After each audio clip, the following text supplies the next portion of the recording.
3 hari sejak kepergian tragis Faiza, suasana desa mendadak seperti kehilangan nafasnya. Semua terasa beku. Orang-orang hanya berani bicara pelan ketika menyebut namanya. Apalagi rumor yang beredar makin liar. Faiza disebut-sebut tengah mengandung saat ditemukan tak bernyawa di belanda rumahnya. Faiza, janda alim yang hidup sendiri itu, dikenal lembut dan taat.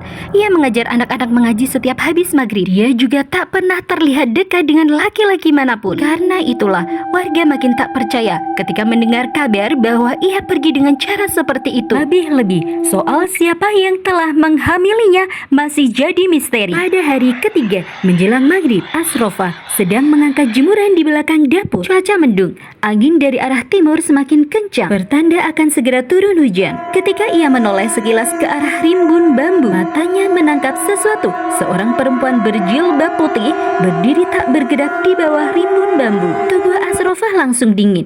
Ia memincingkan mata, memastikan apakah benar ia melihat seseorang. Tapi sosok itu tak bergerak sedikit pun.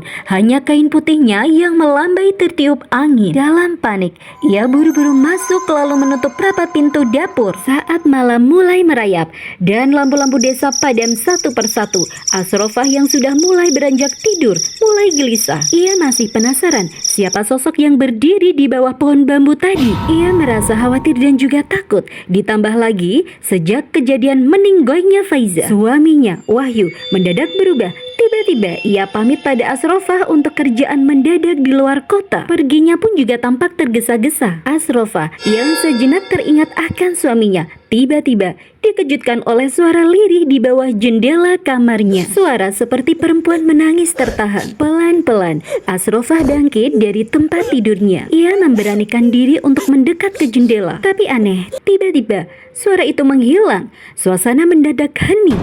Saat ia hendak kembali ke kasurnya, tiba-tiba ia mendengar suara lantai kayu berderi, seakan ada yang berjalan pelan di ruang tengah. Telinganya juga menangkap suara nafas yang berat dan teratur. Asrofah berjalan ke arah pintu kamarnya. Dia membukanya pelan, lalu menyibakkan tirainya sedikit. Asrofah nyaris berteriak kaget.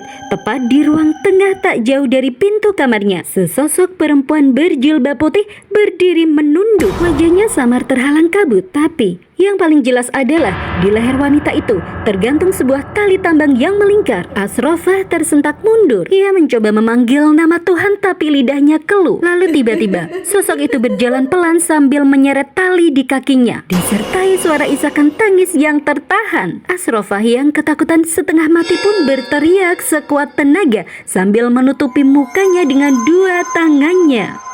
Tubuh Asrofah gemetar hebat. Ia tak berani menatap sosok perempuan yang berjalan menuju ke arahnya. Setelah beberapa detik, tiba-tiba suasana mendadak hening, begitu sunyi. Asrofah dengan ragu, ia menurunkan tangannya sedikit demi sedikit. Ruangan itu kosong. Sosok wanita tadi hilang begitu saja, seolah ditelan angin. Asrofah terdiam sambil mengusap wajahnya. Ia berusaha memastikan sekelilingnya apakah sosok wanita itu sudah benar-benar pergi. Tapi memori wajah wanita tadi kembali muncul. Wajah itu seperti Faiza, meskipun samar, tapi ia yakin wajah itu mirip sekali dengan Faiza. Ia pun bertanya-tanya sendiri dalam hati, kenapa Faiza mendatanginya? Bukankah dia sudah tiada 3 hari yang lalu? Malam semakin larut, menjelang dini hari, Asrofah mendadak terbangun. Ada sesuatu menyentuh ujung kakinya. Dingin, seperti es yang menempel di kulit. Ia pun segera terbangun dan terduduk kaget. Ia melihat sekeliling, tapi tak ada siapa-siapa selain dirinya di kamar itu. Belum sempat rasa kagetnya hilang,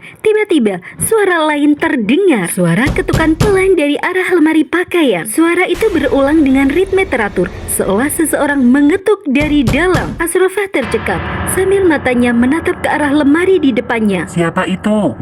Suara Asrofah nyaris tak terdengar. Ia menggenggam selimut ke atas, menariknya hingga menutupi dada. Pandangannya tak lepas dari lemari yang semakin keras mengetuk. Ia menahan nafas, tak ada jawaban, hanya jeda sunyi yang membuat bulu kuduknya semakin berdiri. Lalu, tiba-tiba Suara engsel lemari bergerak sendiri. Pintu lemari itu perlahan terbuka, sangat pelan, seolah sengaja membuat Asrofah menyaksikan setiap detiknya. Asrofah memekik tanpa suara. Di dalam lemari, sesosok wanita tadi duduk membungkuk, kepalanya menunduk, di tangannya memegang seutas tali. Saat sosok itu mengangkat wajahnya, Asrofah melihat jelas, matanya sembab, wajahnya pucat. Dengan pelan, wanita itu membuka mulutnya. Kang Wahyu.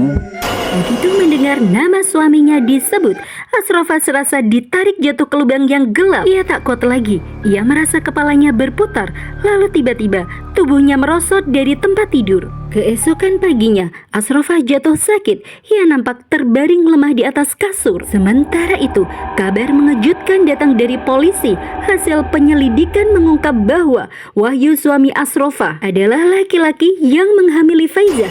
Ia pula yang memaksa Faiza untuk menghilangkan janinnya. Karena tak kuat menanggung beban malu, Faiza akhirnya memilih bundir dengan cara yang tragis. Asrofah dalam sakit seperti dipukul bertubi-tubi saat tahu kenyataan bahwa Wahyu suaminya adalah laki-laki yang ikut bertanggung jawab atas meninggalnya Faiza.